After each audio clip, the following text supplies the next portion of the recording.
Hello everybody, it's Kara from Wild Book Garden, and today I'm here with part 2 of my September wrap-up. I will link part 1 down below, and I will also list all content warnings for these books in the description box as well. And of course all of the videos and people I mentioned, all of that will be in the description box. And the first book I'm going to talk about today is The House with Chicken Legs by Sophie Anderson.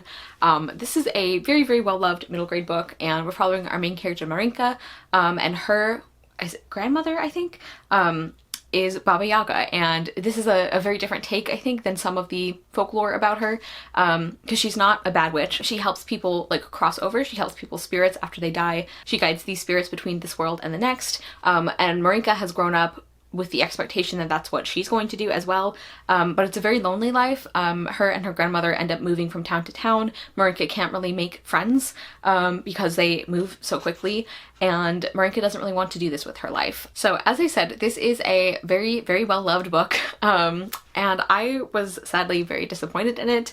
I'll start with the things I liked. The premise of this really interested me. I liked the idea of the folklore elements. I really like the concept of like helping people cross over. That's something I find very interesting in books. I liked the house, like Baba Yaga's house that you can see on the cover. The house definitely was like a character in its own right, and had a personality. I loved that. I liked the Baba Yaga herself, and I kind of liked some of the themes this book was dealing with, although I really hated the way it went about them. So yeah, I could not stand Marinka as a main character. She was so self-centered and selfish, and like I get that she's young, and I even understand why she would be unhappy with this legacy being kind of pushed on her, because like of course she wants to make her own life, and of course she wants to make friends and like feel part of a community. Like I understand that, but the specific choices Marinka makes about those things I hated, and I don't think they can be explained by her being young, and it just made this book incredibly frustrating to read because Marinka continuously made bad choices that put other people in danger, and just yeah, like it just was very frustrating. I also was not really expecting, like I should have read the summary again. I was not expecting Marinka to be so aggressively against the whole Baba Yaga thing, because that was one of the elements that drew me to this book, but that was more of like an expectation thing. I think even separate from that expectation, I just did not like Marinka as a main character at all, and like I mentioned before, I think the themes of this book are interesting, but the way that it handled them, like the specific story elements and character choices that led to those themes, just made me so angry. Like I hate some things about the way this book ends. Yeah, so I gave this book 3 stars upon finishing, but I'm so mad about it. Like when I was thinking about reviewing this book, I just kept getting so mad, and I ended up dropping it to 2.75 stars because I feel like the 2-star range is the books where it's like I'm not just disappointed, I'm like mad about it, and I was definitely mad about this one. So I'm really sad. I do still want to read Sophie Anderson's other books. I'm really excited about those, and I'm hoping that the things I had an issue with in this book are particular to this story and these characters. But yeah, this one was not my favorite, sadly. Next, I finished a reread, and that is A Wind in the Door by Madeleine L'Engle. This is the second book in the Wrinkle in Time series, and it's been a really long time. Well, it's been a long time since I read the series last, but it's also been a long time since I reread the first book, thinking I was gonna reread the whole series pretty quickly. But I really liked this. I always remembered this as being my least favorite in the series, and I think maybe it still is. I'll have to see when I get to the later books, but like it still isn't my favorite, but I actually really enjoyed it a lot more than I remembered. So we're following the same characters from A Wrinkle in Time, and our main character is Meg Murray, although this book also focuses a lot on Charles Wallace, who is her younger brother, and he seems to be getting very sick, and they're not really sure why, and they're getting really worried about it, and there also seems to be dragons involved somehow. There's like a dragon in their vegetable patch, and that also connects to some scientific experiments that their mother is doing, and like discoveries that she is making. And yeah, like I really enjoyed this book. I understand why this series is not for everyone. This is very theme-driven storytelling, so if that's not your thing, you probably wouldn't get on with these books, but I really like the way these books do it, and it doesn't feel, even though it is very like obvious themes in a way, it doesn't feel heavy-handed to me because it is actually reflected in the characters' like choices and the story elements themselves, rather than just people like telling each other the themes, if that makes sense. I also really love Meg. She is like one of the most believable and well-written examples of like an angry, confused teenager I have ever read. Like she just feels so real and lovable. She like like I love her even when I don't always like her. And I feel like that's very in line with the premise of, or like the themes of this book in particular as well.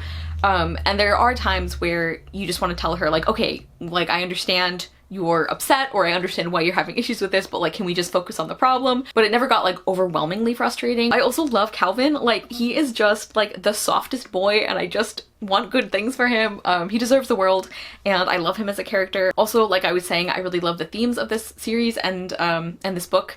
Like, this book specifically talks a lot about the idea of being named, like with a capital N, and I just found that really lovely. Like, there's a lot about like identity and like growing, and I just think that was really beautifully done. Something that's kind of funny about this series is like Charles Wallace, I think, is supposed to be like 8 years old maybe, and like Madeleine L'Engle does a good job of reminding you of that. Like, he's very young, and he is supposed to be incredibly like precocious and smart and like kind of off-putting because he's so like smart.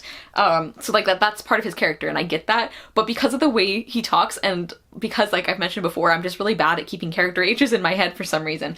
Every time Charles Wallace is on page, I'm like, so he's like 12, and he's not. Like, Madeleine L'Engle is like 8-year-old Charles Wallace, and I'm like, right, so he's 12. Like, someday maybe I'll remember. And then another theme that I really like about this series is the way that Madeleine L'Engle can make science really beautiful and like really like transcendent.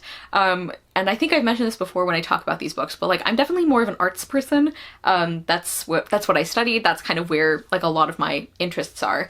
And so I think sometimes I have a tendency to not think of the sciences in the same way, like that they can be these really beautiful, like majestic things, and I think Madeleine L'Engle communicates that beauty really, really wonderfully. Like I just love the way that she does that, and I also think this is so cool. So like, this book was apparently written around the time when a lot more work was being done on mitochondria. That actually plays a very important role in this book, and there was something about, like, there were some things that they were saying in this book where I'm like, I don't think that's a real thing, but let me look it up. And the thing I was wondering about was like not true, but I came across this like blog post or article or something from somebody who was talking about how like this book was written at the time that more information was being learned about mitochondria, or more like experiments were being done, which is where I learned that. And I was like, oh, that's really cool. And this person went on to say how, like, even though Madeleine L'Engle like made some of it up for this book because, you know, it's fiction, that like reading this book and reading this series is what made the person writing this article become a scientist, like go into the sciences, was because of this combination of fact and fiction. And I just thought that was incredibly beautiful and a really wonderful example of how fiction can inform reality. And anyway, I just like think that is so cool. I have a feeling Madeleine L'Engle would love that, and I will link that post down below if I can find it, because I just thought that was really cool. Anyway, I really liked this. I gave A Wind in the Door 4 stars, and I'm excited to continue the series, like continue rereading that whenever I get to it. Next, I finished Curses by Lish McBride. This is a Beauty and the Beast retelling, and it's gender swapped. So the Beast character is a young woman named Merit. I don't think she's like a princess, but she's like some kind of lady. She's in the nobility, and she gets cursed as a beast because she refuses to marry someone that her mother wants her to marry. And a fairy nearby punishes her for her lack of obedience by turning her into a beast. And of course, there's not many ways to break this spell, and one of them is marrying a man that her mother approves of. And if she doesn't do that by, which birthday is it? Her 18th birthday, then she stays a beast forever, and she's starting to run out of time, so she's getting desperate, and she's, like, at first she wasn't willing to give in, but now she's like, well, I really don't want to be a beast for the rest of my life, so that's kind of where she's at. And then our male main character is the beauty character, and his name is Tevin. His whole family is kind of like con artists, although the kids are not like nearly as willing as the parents are. And Tevin and his siblings have all been gifted with fairy like abilities that their parents like maneuvered them into so that they would be really good at conning people out of money. And Tevin's ability is charm. And because of the whole like Beauty and the Beast setup, like I thought it was really clever the way Lish McBride did this. So one of his parents ends up taking a flower from the garden that is really important, and as punishment, they are going to have to stay and work at the manor, and instead, these parents who don't care about their kids at all, they're like, oh, take Tevin, we don't care about him. And the reason Merit accepts this switch is because Tevin agrees to kind of be her matchmaker a little bit. Like, he's going to use his charm and his abilities and all of this to help her find a man that she does not dislike, at least, and that her mother approves of, so that she can finally break the spell. And I kind of love this. I know this has gotten very mixed reviews. Like, several people I follow actually DNF'd this one, which I definitely understand, but I think there were a few reasons that I was kind of set up for a pretty good experience with this book. One of them is that I was, again, like, prepared for the kind of book it would be. This is definitely not a dark retelling, even though there are some, like, dark things that happen occasionally. The tone of this is not as dark and like atmospheric as this cover would suggest, which is definitely misleading, I think. Even though it's a cool cover, I don't think it really communicates the feeling of the story much. So like I had kind of my expectations, I think, in line with what this book was going to do. I also kind of like this kind of tone in a fairy tale retelling. It's definitely not silly, but it's more a little bit more tongue-in-cheek, I think, than some, and again, that's something I was prepared for, so I'm glad about that. And then also, I'm a sucker for this particular romance trope. Like, not only do I just love Beauty and the Beast retellings, but one of my favorite romance tropes is, like, the one character is helping the other character with their love life, and then they start developing feelings for them. I just love that, and I think this book was a really good example of that trope, so, like, all of those things are just personal things that I think, like, enhanced my enjoyment of this book, but I also just really enjoyed the story. I really loved our main characters. I really liked Merritt. I really felt for her. I also really liked Tevin, and this is something, like, there were several things about him that normally, I think, that often irritate me in characters, but because of the way this book did them, it didn't bother me. One of them is I thought we were setting up some, like, not like other girls things, like when Tevin was talking about how, like, women always interact with him and they fawn all over him and blah blah blah, and Merritt is so different.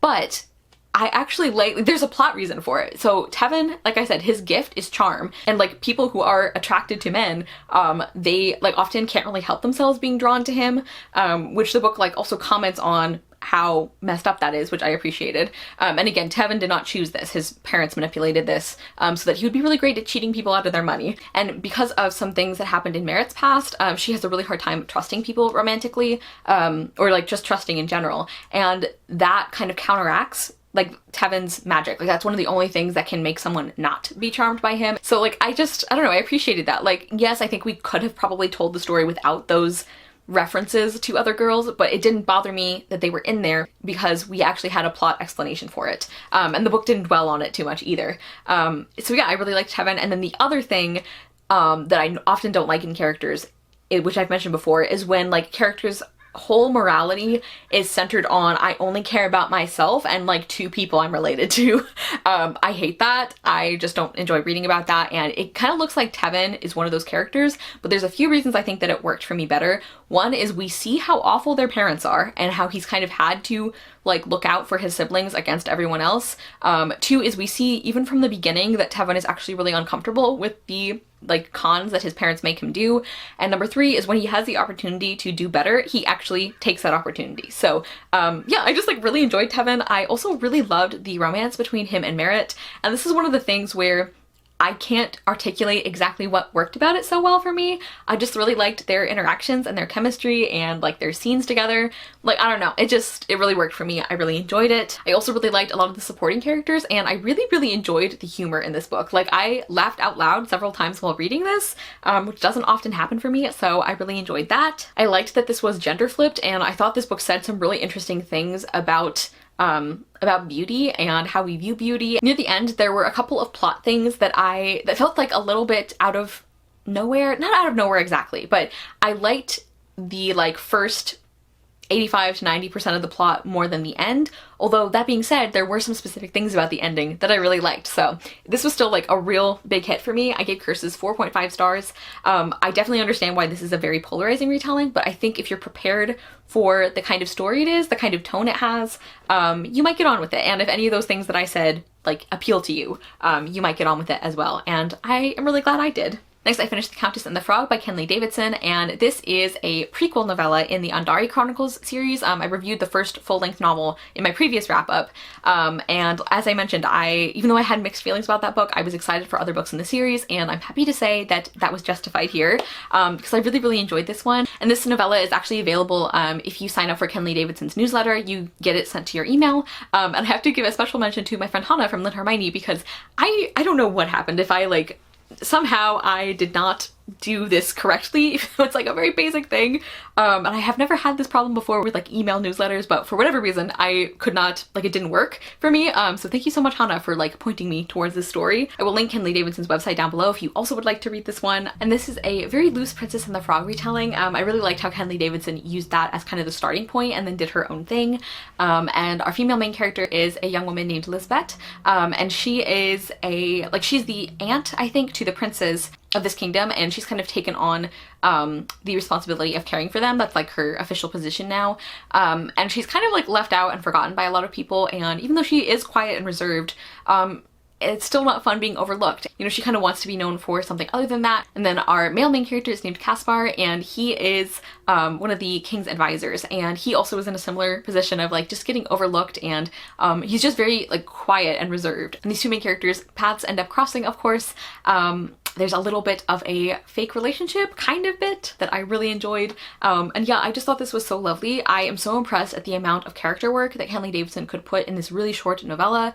I am impressed at the like romance development in this short novella. There's also a couple things that I don't often like in romances. Like this has an age gap, and even though I wish the age gap had been smaller or that it hadn't been brought up so much, even with that, I still really enjoyed their romance. So I feel like that's kind of an extra point in this book's favor. I just really enjoyed seeing these characters get to know each other and work together and yeah, like develop feelings for each other. I'm also pleased that even though there was a little bit of the not like other girls thing that I mentioned in the first book, it was a lot less in this one. So I have hope that as the series goes on, we kind of like move away from that idea.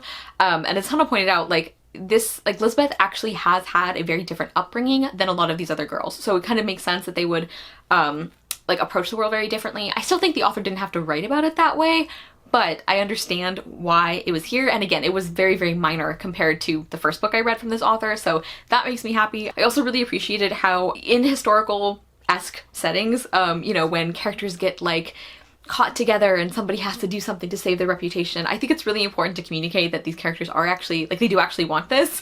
And I think this novella did that beautifully. And there's like a particular line that I absolutely adore.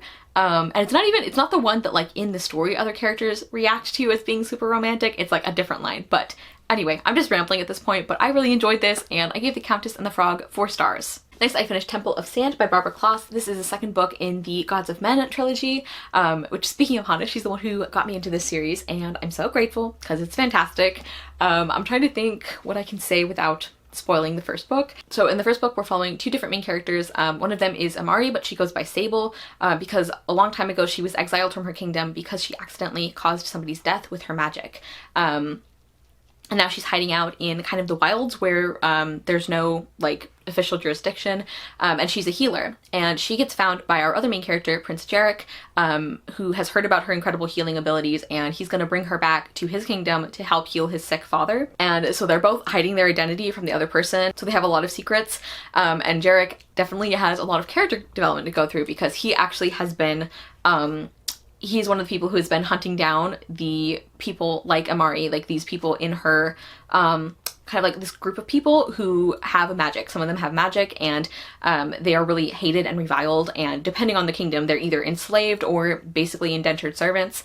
And so like Jarek, like I said, has a lot of character development to go through, and Amari does as well in a different way. She really like comes into herself and starts to accept her power and who she is, and it was a really fantastic first book. And the second book obviously picks up after that one, and we see more of the like of Jarek and Amari like kind of dealing with their political situations and how that affects their like connection to each other. And yeah, there's a lot happening in this book, and I don't feel like I can coherently summarize it because like this was just very intense. So much happens. These books are quite dark as well. Like some of the magic is really creepy, and like the villains as well. I think thematically this series does like some really, really interesting things about the way people can use like stories or beliefs. People can use that for good or for evil. And again, there's also like self-acceptance is a big theme in this series, and also like the ability of people to change and how much they can change. I love these characters. Again, I've mentioned the character development of Amari and Jarek is just so well done. I think the world is really interesting, and like the history and all of these different conflicts that have affected the way these kingdoms view each other now, and the way that some people are not willing to move on from what they assume about another group or like things that have happened in the past. I also love the romance in this series. It is so well developed, and I mentioned when I was talking about the first book that I really like how Jarek's character development is not one of those situations where like, oh, he likes one person from the group that he's been doing terrible things to, and like now he's fine, we just like move on. Like he really, like I said, I think his character development was really well done. He really has to like atone for what he has done. Like he's not let off the hook easily, and I really appreciate that. This was also a very intense reading experience. Like Hana can testify based on the messages I sent her. I was very into this, and I was very stressed, but in the best way, like stressed in the way that I was incredibly invested in the series. We get a couple of different perspectives in this book. Like we are mainly still following Amari and Jarek, but we also have a couple of other character perspectives, and there was one in particular that I really liked, and I'm really surprised I liked so much because it's a character type where I feel like it can be a hard sell for me as a reader. Like basically somebody joining someone who is clearly bad in order to protect one or two people, and kind of rationalizing what they're doing. I feel like a lot of times it's very hard to sell me on that, because it's like, how do you not see that helping this person is going to put everybody in danger, including the people you think you're protecting? I just find that very irritating a lot of times, but I thought it was done really well in this book, and I actually really like that character, and I'm really it looks like we're going to see more of them in the third book, which has me really excited. And just in general, I really like that we got several more female characters who I really enjoy. I'm excited to see more of them in the third book. Yeah, really loved this, and I gave Temple of Sand 4.5 stars. Next, I finished a picture book, and that is Bow Wow Pow Wow by Brenda D. Child, translated by Gordon Jourdain, illustrations by Jonathan Thunder. So this is a bilingual picture book. It is told in both Ojibwe and English. And this is about a young girl who she goes to a powwow, and she dreams of a powwow that is all dogs. Like that's basically the setup for this picture book, and it also won the American Indian Library Association Youth Literature Award. And I really like the story of this. I love that this book exists. We got to hear a lot about like the kinds of events and community activities that happen at powwows and how important they are. And the dog element was really fun as well. I will say that the art style was not my favorite, except for the sections that are actually like the dog dream sequences. I liked the way those were illustrated, but elsewhere in the book I wasn't a big fan of the art, but I still really enjoyed this picture book, and I gave Bow Wow Pow Wow 4 stars. Next, I finished Like Water for Chocolate by Laura Esquivel, translated by, I don't know why it's not on the cover, translated by Carol Christensen and Thomas Christensen. And this was our Pasta Classics pick for the month of, I always do this, September. And Taylor was the host. I will link that live show down below. And this is a classic of magical realism. And it's one I've been interested in for a while. And it also involves kind of cooking magic a little bit, which was another reason I was excited for it. And this was so interesting. I'm really glad I've read this now. So we're following our main character, Tita, and she is in love with this man named Pedro, but Tita is forbidden to get married. She's supposed to stay single so that she can take care of her mother in her old age. And so because of this, her mother, who is not a very nice person, to say the least, she decides that Pedro is going to marry Tita's sister Rosara instead. And predictably that is a bad decision for everyone involved. But Pedro does go through with it because he thinks this way he can at least be close to Tita. And Tita also is really good at cooking, and she has this strange ability to kind of put her emotions into the food that she makes. And as this says on the cover, it's a novel in monthly installments with recipes, romances, and home remedies. And right off the bat, like that is one of the things I really enjoyed about this book, is the structure. It is told in like monthly recipes. I just think the incorporation of those recipes and like the timeline and like the way this is told as like a family legend almost, I just really enjoyed that. I liked the writing of this book a lot, actually. I also really liked some of the themes. Like there's this one really beautiful passage that I actually read during the live show when we were sharing favorite quotes. But I really liked the themes about, there's this image the author talks about where like everybody is born with matches inside of them, like a certain number of matches, and you have to find the people and the experiences that light you up and that like spark those matches. And I'm not doing a very good job of paraphrasing it, but it's a really, really gorgeous passage, and I really liked that theme.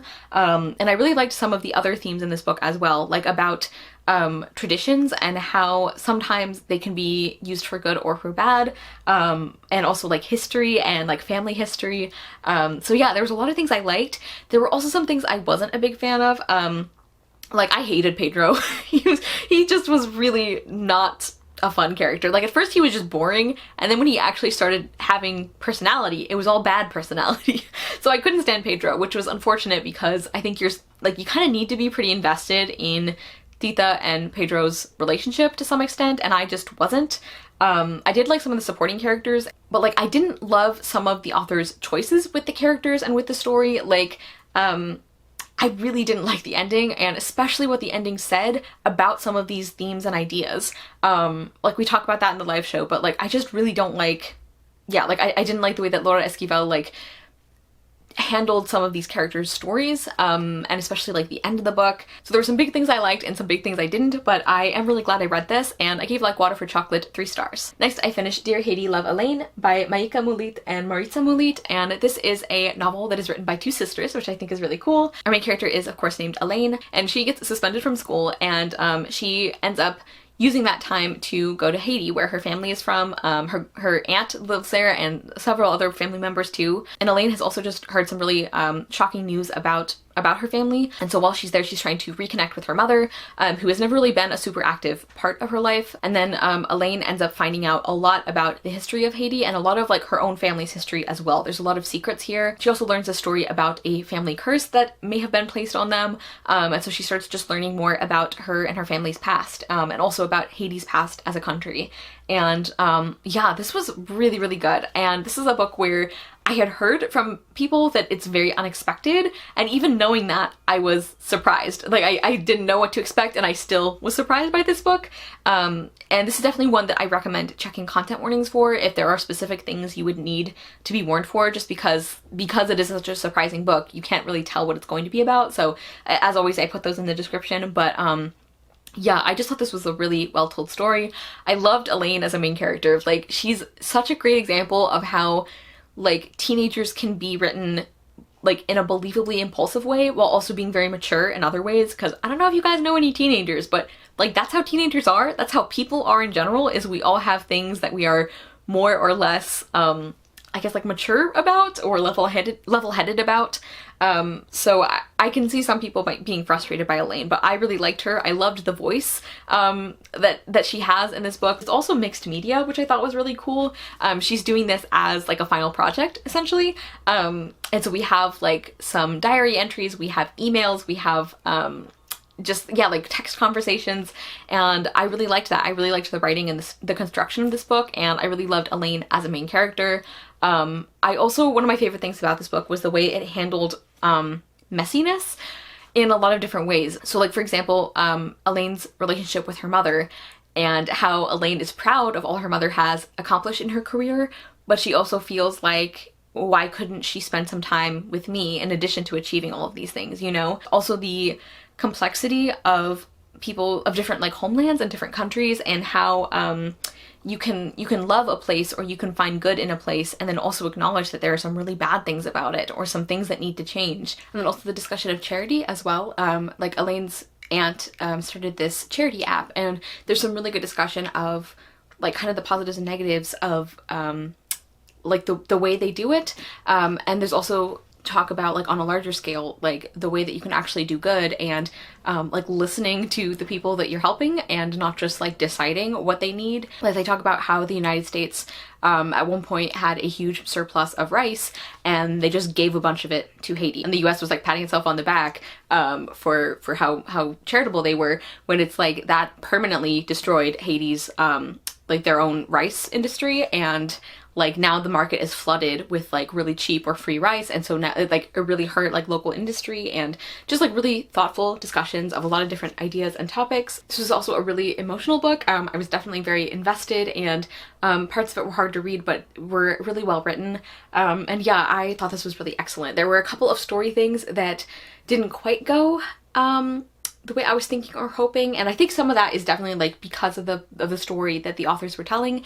Some of it I think maybe could have been done differently, but altogether this was a really, really wonderful book, and I gave Dear Haiti, Love Alaine 4 stars. Next, I finished Artificial Condition by Martha Wells. This is the second book in the Murderbot series, which is a series of mostly novellas. This one is a novella, and we're following our main character of Murderbot, who is basically an AI who has hacked their like governor module or something, where like basically now they have free will, and they call themselves Murderbot because they're like, I could totally kill everyone if I wanted to, but all they really want to do is like essentially watch Netflix. I love Murderbot as a character. I really like the humor in these books. So in this book, again, we are following Murderbot as the main character, and they are trying to learn more about their past, and specifically about this like incident where they went rogue and, you know, killed a bunch of people or like destroyed this station, and trying to figure out why that happened, because that's obviously something that they have been carrying around for a while. I don't think Murderbot would admit to feeling a lot of guilt for that, but they definitely do, I think. So we're following them trying to figure out what actually happened there. Maybe some things aren't adding up with the story, and also there's a plot line where they kind of get pulled into helping a client. So I did enjoy this novella. As I said, I love Murderbot. I really love the humor in this series, and I'm really invested in the mystery aspect of like figuring out what actually happened in Murderbot's past. The other plot line I did not really care about so much. Like I didn't find it nearly as interesting, and this book is so short that it wasn't a huge deal, but that was like a storyline that I just didn't care about, which is in contrast to the first novella, because that one there was a plot element that was happening in the present for a group of clients that I actually found very interesting, and I was very engaged with that. And this one, that didn't happen. There is a new character we meet, Art. I love them. I love them and Murderbot's interactions, and I hope we see Art more later. I've heard, I think that they come into later stories, so that makes me happy. And then the other like negative thing about this volume is something that happened in the first volume as well, but I guess it's not gonna get better in the series. And that is like the world building, or like the world building details, I guess, of this series. Like, I don't know what it is, but I just have such a hard time picturing the mechanics of this world. And it's not for like lack of explanation, because I feel like there's actually a lot of world building details here, and I, like, for whatever reason, like I just can't make it make sense in my head. Like, I just find it really kind of tiring to like wade through all of those like world building mechanics, so I wish there was less of that, but altogether I still really enjoyed this, and I gave Artificial Condition 4 stars. Next, I finished Dark Waters by Catherine Arden. This is the third book in the Small Spaces series, which is a middle grade horror series, and I buddy read this with my friend Katie from A Sea of Tomes. We've been buddy reading the whole series, and each book takes place during a different season and is kind of themed around a different season. So this one involves obviously water and an island, and it takes place during spring. And yeah, like I am continuing to really enjoy this series. I really enjoy our main characters and their friendships. I really like that this book kind of focused on Brian, and especially on Brian and Coco working together. I like one of the other characters that we meet in this book. I think they're interesting. I think the spooky atmosphere was really, really well done, but the ending of this book, like, is BS, and Catherine Arden knows it. I found the ending very frustrating. Like, it's the kind of thing that normally would like really, really irritate me, but it was just kind of like a minor irritation for several reasons, which I can't really get into because of spoilers, but like some of it I kind of predicted was gonna be a problem, and also we didn't spend as much time with these characters, so like I didn't have as much opportunity to get irritated with them about it, but it did still bother me. And I just think that ending was cheap, honestly, but I am really excited to finish the series. I did still think this was a really, really well done book, and I gave Dark Waters 4 stars. Next, I finished Dragonflight by Anne McCaffrey. This is the first book in the, is it Pern series or Dragon Riders of Pern? Yeah, Dragon Riders of Pern series. and this is a classic of sci fantasy, and I buddy read this with my friend Hannah from Snow White Reader, and we were both very interested in this as like a genre study, and in that sense it was definitely interesting. So we are following our main character Lessa, and all of this book takes place on this planet called Pern, but it's one of those sci-fi stories where because of certain elements of technology that have been forgotten, or not even forgotten technology, just like forgotten world building stuff, like forgotten by the characters, it feels more like a fantasy world, and also there are dragons. So it's a really interesting mix of science fiction and fantasy. And our main character, Lessa, she's like a noblewoman who is in hiding basically, because she's been trying to reclaim her family's like ancestral home from the lord who killed them, I think, and like currently is in charge. But right as it looks like she's about to succeed, she actually gets kind of recruited, I guess. She gets brought to the Wares, like the place where they train dragon riders, because she's going to be the next werewoman, which is kind of like the queen of the dragon riders, because she bonds with the queen of the dragons. And this is really important because on this planet of Pern, there's like this cycle where these things called threads fall to the ground and like burn things, like they set things on fire, and they're really devastating and dangerous, and you're not supposed to have a lot of like greenery around because I guess that like attracts them, and over these hundreds of years it's like this is the lull in the cycle, and over these hundreds of years the other people on this planet have kind of like forgotten or like downplayed that. Like they're like, oh, those are just old stories, threads aren't real, like we don't need dragon riders anymore, because like dragon riders were the people who would like protect against the threads because their dragons would like burn them before they could fall.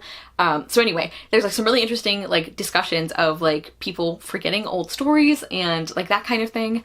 Yeah, and this was like a very interesting experience. Some things I really liked, like Lessa as a main character is super interesting because in some ways she's a very like in some ways, you know, she's a strong female character who would hopefully be written differently today, but in other ways she is kind of ahead of her time because she's allowed to be very feminine in some ways, which is something that I feel like writers today still struggle with a lot of times, is like not vilifying feminine things. So that was really interesting. I think some of the world building is really interesting, and again, like the themes, I like the use of the dragons and even some like time travel aspects. I thought that was all really interesting, but there is a really significant negative for this book. There were some like smaller like story things, or you know, like there were some aspects of the book that kind of dragged or that took me longer to get into. So like I had other issues with it, but primarily the big issue I had with this book is something that is going to be spoilery in the sense that you don't know it going into the book, but in a way it's also not a spoiler because it's something that is not really important to the plot at all. It's kind of like, why did this even need to happen? So if you don't want any spoilers, I will put a timestamp down below of where to skip to. But the handling of sexual assault in this book is atrocious. Because it actually took a while for my copy of the book to come in. So Hannah had gotten to that part first. So we kind of, like, she kind of discussed it with me before I got there. Like, she asked if it was okay spoiling it, and I said yes. So thankfully I was kind of warned for some of it, but yeah, it's just, it's so unnecessary and it's so messed up. So basically what happens is, like I said, Lessa is bonded to the Queen of the Dragons, and the Queen of the Dragons, there's like this mating ritual thing where like all the male dragons who are of age, they have to try and catch her, and the one who catches her is the one who like mates with her, and like that in itself is like already a little weird, but like okay, whatever. But what nobody in this entire like castle or like whatever, where nobody tells Lessa that when her dragon mates with a male dragon, Lessa has sex with the male rider of that dragon. Like that's just what happens. There's like no choice in the matter. Nobody mentioned this to Lessa. She has no idea this is going to happen. It's very uncomfortable to say the least. And it's just like, why? This is one of those things where it's like, yeah, I know this was written in like what, the 60s or the 70s, but how was this ever considered okay? Yeah, it's hard for me to wrap my head around. I know that obviously we've come a long way, so theoretically I can understand that, but in practice I'm like, how was this acceptable? Yeah, especially since the male character that she has sex with, not only does he know that this is gonna happen, so like he understands the situation and Lessa doesn't, but it like, he becomes the love interest, like he's an important character in the book. Yeah, and I guess we're supposed to be okay with it because Lessa is aroused because of like the way that the dragon bond works is like she becomes like sexually aroused by her dragon mating. And so like I guess we're supposed to think like, oh, it's okay because she wanted it. And it's like, well, she didn't actually want it because she wouldn't have if this magical thing hadn't been happening to make her want it. So it was just like really messed up and I hated it. And then to make matters somehow even worse, the male character does seem to acknowledge this as rape. Because if he hadn't, I guess like it would have been slightly easier to like kind of rationalize it. Like because Lessa was aroused and because of the time this was written in, it would have been considered acceptable. Like he was just being pushy, you know, it wasn't actually rape. But because the character like knows that this is sexual assault, it like makes it worse for me. And I actually marked a quotation I want to share because he continues to have sex with her after this and you don't realize that until later. And so this part happens when this character is like thinking about, like he's like disappointed that Lessa isn't more into it when he continues to forcibly like have sex with her. It says, he had been a considerate and gentle bedmate ever since, but unless Ramoth and Nementh were involved, those are the two dragons, he might as well call it rape. So he knows, like he knows what he's doing and he knows that she doesn't want it and yet he continues to do it. So I hate that. And it's one of those things where like if that part of the book had been taken out completely, not only would the story not change, but I would enjoy the book as a whole a lot more because this character is an interesting character. And actually, he and Lessa have some scenes together that are good or well written or interesting. But because of that like glaring issue, it's really hard to, I don't know, it's like if I separate that out somehow, it'd be an interesting character dynamic. But like, how do you separate that out, you know? Anyway, so like, I don't know necessarily if I would recommend this. I definitely would recommend this book with content warnings attached. There was a lot of stuff I liked about it though. Like the world and the story and like some of the character things are really good. And again, it was so interesting to read such an early fantasy book, an early like sci-fi fantasy book. I thought that was really cool. I just would recommend kind of knowing what you're getting into. And again, like that element of the book was completely unnecessary. Like there was no story reason why that had to happen, or why like somebody couldn't have warned Lessa about this so that she at least kind of consented. It's just very weird. And Hannah and I were struggling to understand like was this commentary?